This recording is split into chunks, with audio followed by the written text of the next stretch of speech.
काल कानमंत्र दिलं त्याचबरोबर त्यांनी सांगितलं की विधानसभा दुसरा आता महापालिका निवडणूक लागा त्यात शिंदेमुळे युती तुटली असं देखील विधान मला असं वाटतं की विधानसभेला 3 पक्ष एकत्र लढले, 3 पक्ष एकत्र आमच्या विरोधात लढले. एका बाजूला शिवसेना, राष्ट्रवादी काँग्रेस आणि भारतीय जनता पक्ष आणि दुसऱ्या बाजूला शिवसेना, राष्ट्रवादी काँग्रेस आणि काँग्रेस असे 3 पक्ष एकत्र लढत असताना महाराष्ट्र नवनिर्माण सेना आम्ही एकट्या लढलो.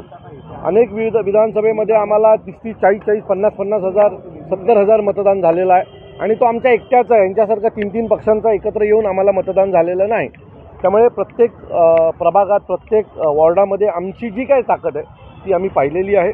बऱ्याचशा प्रभागात महाराष्ट्र नवनिर्माण सेनेला जवळजवळ 5-5, 6-6, 7-7 हजार मतदान आहे आणि 7-7 हजार मतदान जर आम्हाला एक प्रभागात असेल तर निवडून येण्यासाठी जो मतदान लागतो तो बऱ्यापैकी आमच्याकडे आहे. पुढील 2-4 महिने अजून आम्ही मेहनत करू आणि त्या ठिकाणी महाराष्ट्र नवनिर्माण सेनेचा उमेदवार निवडून येण्यासाठी जो काही प्रयत्न करावा लागतो तो आमच्याकडनं केला जाईल. पुढील नजीकच्या काळात सन्माननीय राजसाहेबांच्या प्रत्येक प्रभागवाईज बैठका होतील, शहरावाईज बैठका होतील आणि सन्माननीय राजसाहेब कशाप्रकारे महानगरपालिकेला सामोरे जायचं याच्या बाबतीतलं कानमंत्र आमच्या सर्व महाराष्ट्र सैनिकांना देतील. मनसे आणि भाजपा युती होईल असं देखील गेल्या 8 दिवसांपासून चर्चा सुरू आहे. कशी काय आनंदाची गोष्ट असेल. मनसे आणि भारतीय जनता पक्ष जर युती झाली तर आम्ही त्याचं स्वागतच करू.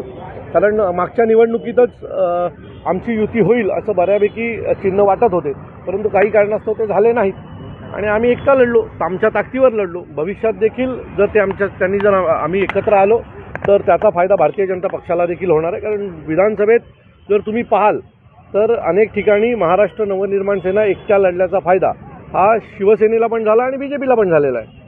तो बघूया नजीकच्या काळात कशा प्रकारचे निर्णय होतात. अजित शेलार असतील, मोहित कंबोज असतील आणि राज ठाकरे आधी महापालिकेच्या निवडणुकीत मला असं वाटतं की राजसाहेबांना भेटायला सर्वच नेते जातात. अनेक जण त्यांचे मित्र आहेत आणि महाराष्ट्रातलं एक मोठं नाव आहे राजसाहेब ठाकरे.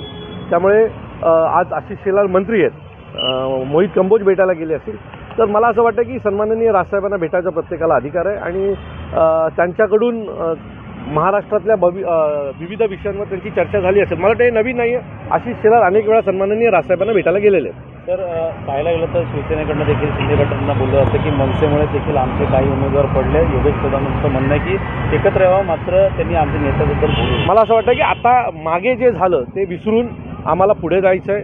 जर युतीसोबत जाता आलं तर आनंदाची गोष्ट आहे आणि त्यामुळे मागचं आम्ही सगळं विसरलेलो आहोत आणि नवीन सुरुवात केलेली आहे. भारतीय जनता पक्ष युतीमध्ये महाराष्ट्र नवनिर्माण सेना जर आली तर त्यांची देखील ताकद वाढणार आहे आणि आमची देखील ताकद वाढणार आहे. काळामध्ये ज्या त्या युती जी आहे ती एकनाथ शिंदेमुळे तुटली होती त्याविषयी काय वाटतं? खरंच काय नेमकं कारण असं होतं? मला वाटतं याच्या बाबतीत या कुठल्याही बैठकीत आम्ही कोणी उपस्थित नव्हतो. त्यामुळे सन्माननीय राजसाहेब ज्यावेळेला या बाबतीत मेळावा घेतील आणि त्यावेळेला बोलतील त्यावेळेला ती भूमिका स्पष्ट असेल. त्यामुळे जर तरला आत्ता उत्तर देणं ते मला योग्य वाटत नाही. तर राऊतांचं म्हणणं आहे, संजय राऊतांचं मनसेचा वापर केला गेला आहे मराठी माणसासाठी, बाळासाहेब ठाकरे यांच्या विरोधात असा वापर केला जातो. खरं तर शिवसेना आणि शिवसेनेला संपवण्याचं या महाराष्ट्रात जर सगळ्यात मोठं पाप जर कोणी केलं असेल तर ते संजय राऊतांनी केलं. 2019ला ज्या पद्धतीने अभद्र युती त्या माणसांनी केली आणि काँग्रेससोबत गेले त्याच दिवसापासून शिवसेनेची उतरता काळात सुरू झाली होती. त्याची फक्त तारीख निश्चित व्हायची बाकी होती. ती तारीख आता निश्चित झाली.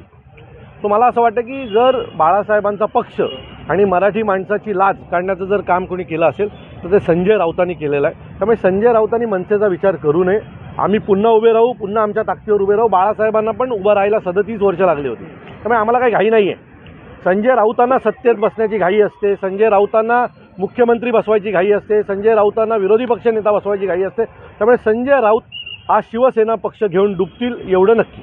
काय वाटतं आगामी महापालिका निवडणुकी बघता आता भाजप देखील स्वबळावरती नारा दिला आहे, शिवसेने दिला आहे. या महापालिकेत महापौर त्यांचाच बसेल भाजप म्हणतंय, मात्र यंदा टार्गेट तुमचं कशा पद्धतीचं असणार आहे? हे बघा, आम्ही आमचं काम करतोय. आम्ही आमच्या ताकदीवर लढायचं जे काय प्रयत्न आहेत ते आम्ही करणार आहोत. आम्ही आमचा जो कॅडर आहे, आमचे महाराष्ट्र सैनिक आहेत, त्यांनी त्यांच्या प्रभागातनं काम सुरू केलेलं आहे. आमच्या शाखाध्यक्षांनी त्यांच्या प्रभागातनं काम सुरू केलं आहे आणि कोणाचा महापौर बसेल हा वेळ ठरवेल ना. आता काही दिवसापूर्वी मला असं वाटतं की अशी स्थिती नव्हती की भारतीय जनता पक्षाची सरकार या महाराष्ट्रात येईल, आली ना. त्यामुळे कुठलीही गोष्ट अशक्य नाही. जूनमध्ये जे लोकसभेचे लागलेले निवडणुकीचे रिझल्ट आणि नोव्हेंबरमध्ये लागलेले निर्णय दोन्ही वेगवेगळे आहेत. त्यामुळे नोव्हेंबरमध्ये लागलेले निर्णय आणि मार्चमध्ये लागलेले निर्णय हे वेगळे असू शकतात. त्यामुळे कोणीही जनतेला गृहीत धरू नये. तुम्हाला चांगलं आठवतं आहे की 400 पार हे अंगाशी जसं आलं होतं तसं यावेळेला आमचा महापौर हे अंगाशी येऊन देऊ नका, एवढीच माझी त्यांच्याकडे विनंती आहे. लाडकी बहीण योजनेसंदर्भात पाहिलं तर महायुतीने योजना आणल्यात, मात्र त्याचा फटका देखील आर्थिक ह्याच्यावरती बोजा पडतोय. कसं बघतात ह्या एकूण गणना कॅगचा देखील रिपोर्ट आलेला आहे. मला असं वाटतं की विविध योजना तुम्ही आणताय, लोकांना मोफत फुकट काही गोष्टी देण्याच्या ज्या काही सवयी लावताय त्याने महाराष्ट्राचं नुकसान होतं आहे. महाराष्ट्राचं इन्फ्रास्ट्रक्चर ज्या प्रकारे उभं राहायला पाहिजे त्या सगळ्या गोष्टींमध्ये तळतं आहे. महिलांना रोजगार द्या, व्यवसाय द्या, त्यांना विविध स्कीम द्या, त्यांना त्यातून लोन द्या आणि त्या लोनच्याद्वारे त्यांना त्या सक्षम करण्याचा प्रयत्न करा. हे तुम्ही पैसे देऊन त्यांना हातबळ करता एवढं निश्चित. तर ठाणे राज्याकडे जिल्ह्याचे अध्यक्ष पैसा आहेत उरला नाही. भाजपचे, ते असे म्हणाले होते की आगामी काळामध्ये ठाणे महानगरपालिकेवरती आमचाच महापौर बसेल, परंतु मनसे आणि भाजप झाले तर मनसेचा महापौर असेल का? नाही, माझं मत आहे की आम्हाला लढू द्या. आत्ता आम्ही आमच्या ताकदीवर लढण्याचा प्रयत्न करतो आहे. आम्हाला काही घाई नाही आहे की लगेच यावं आणि महापौर बसवावं. मी पुन्हा सांगतो, 400 पार जसं झालं तसं कृपया भारतीय जनता पक्षाचं महानगरपालिकेत होता कामा नये.